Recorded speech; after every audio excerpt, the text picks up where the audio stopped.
I previously made a video when it was announced that the Jim Henson company was creating the animatronics for the Five Nights at Freddy's movie. Having closely followed Scott Cawthon's original games before the series kinda lost its way, I was very keen to see the movie succeed as a faithful adaptation of that first game.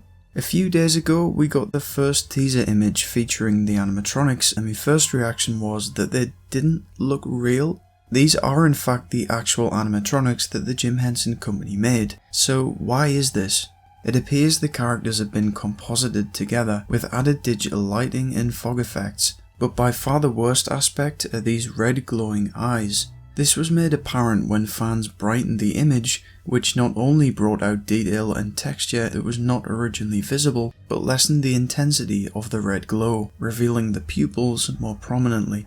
So the good news is that the Jim Henson company has done an amazing job with the animatronics. But shortly after this, the trailer dropped and it became clear that they're going all in with this red eye thing, which despite seeming a small detail is a pretty big and deliberate tonal shift from the original game.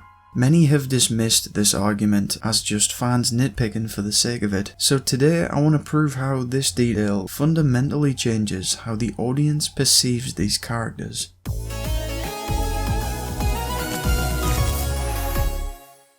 The origin of FNAF was that Scott Cawthon tried to make friendly mascot characters for his game, but people complained that the characters looked creepy and off.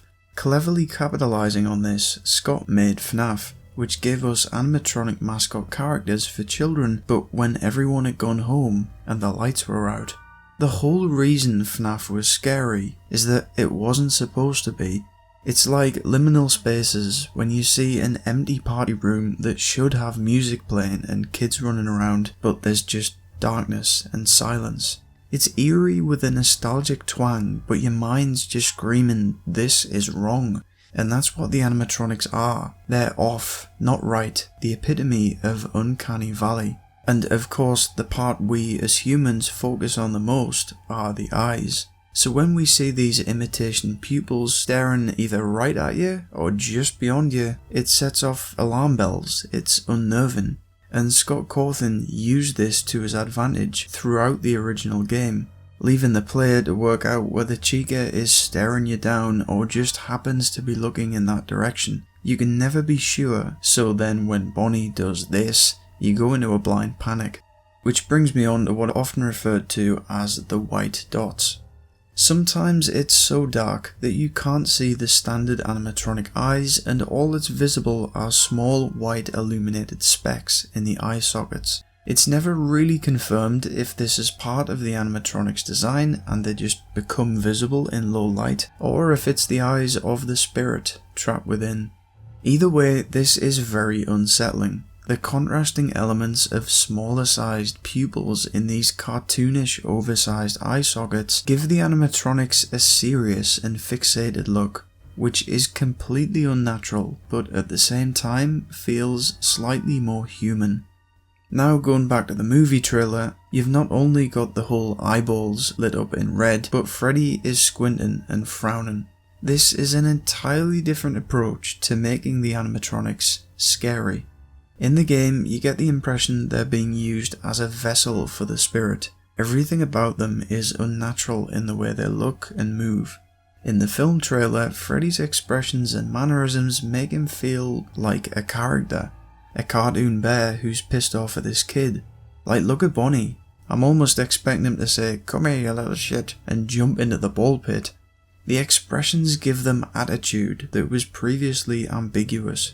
The red eyes are making a statement to the audience that these robots are evil and they're supposed to be scary. Now, as we mentioned earlier, in the game, the fear factor was drawn from that unintentional eeriness, which is not present here. This also raises logistical questions as to why performing animatronics from a pizzeria would be fitted with red glowing eyes and given the ability to scowl at kids. In the later games, we know that William Afton specifically made animatronics to intentionally kill kids, but what made the original creepier was that these possessions seemed to be some horrific unforeseen anomaly following the murders and stuffing into the suits. Given that kids' spirits are trapped in these things, why would the spirit be controlling the animatronic to perfectly convey emotions? The impression I got from the games is that they just stared blankly, sometimes malfunctioning and contorting in unconventional ways. A perfect example is this video by CL3NRC Productions, which showcases how the animatronics might move going off the descriptions given in the first novel. Commenters point out that Freddy's walk cycle appears forced and laboured, with the legs dragging the static torso across the floor, whilst Chica's movements in particular sell the idea that this is an object being propelled by supernatural means and isn't just a character. That right there is what seems to be wrong with the FNAF movie. From the small amount of footage we've gotten, you instantly get the impression that these are characters. They're trying to evoke fear through fast-paced action, not at all playing with the uncanny and eerie qualities of the animatronics, which could have absolutely been portrayed in a different style of trailer. As it transpires, it's not just me who has these opinions, as Twitter is bursting with edits depicting Freddy Fazbear as high as a kite, which is just asking to be done. In fact, there's such a negative stigma surrounding the red eyes in general that many are hoping this could be altered before the film's release, a la Sonic the Hedgehog. Fans have already demonstrated how this looks 1,000,000 times better. However, there are individuals who oppose this argument. Quote, "Okay, I really don't think we should be too hard on the FNAF movie for making the animatronics look angry and goofy. First of all, the FNAF movie isn't like an entity that has emotions. Of course, there's people who worked on it, but it's sort of their job to get it right." It continues, "Like that's been an established thing in the series for a long while now." He then references renders of Freddy with angry expressions, and none of these are from the original game. They all come from recent spin-offs and expanded media. The tweet finishes with, "Stupid campiness like this is what makes up FNAF's heart and soul." This entire argument is based off misinformation.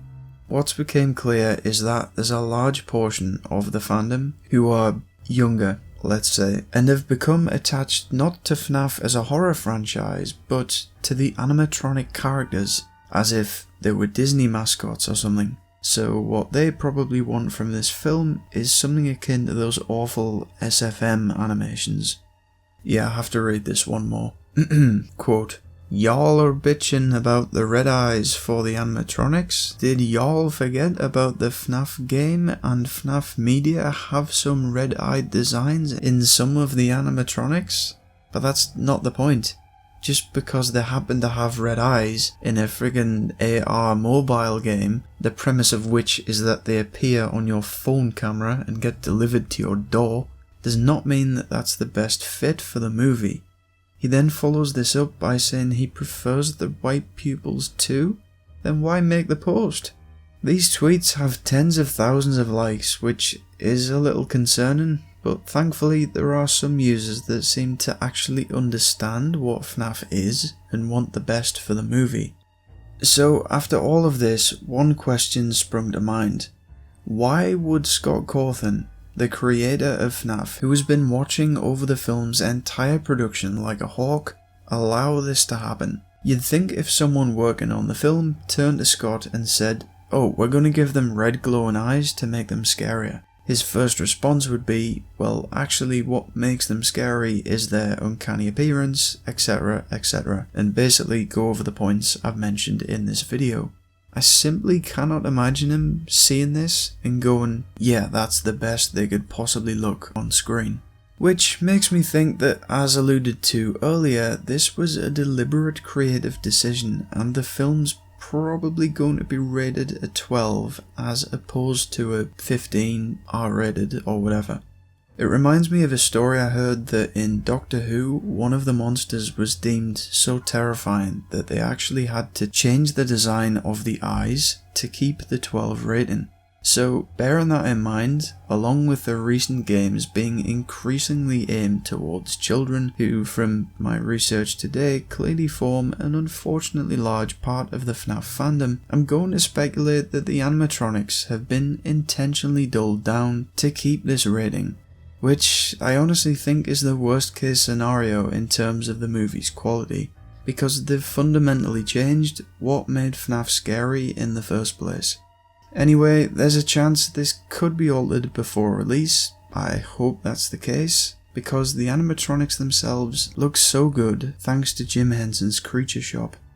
But if you agree with my thoughts here, I'd love to hear from you down below, whilst you can like and subscribe for more content like this. Thanks for watching.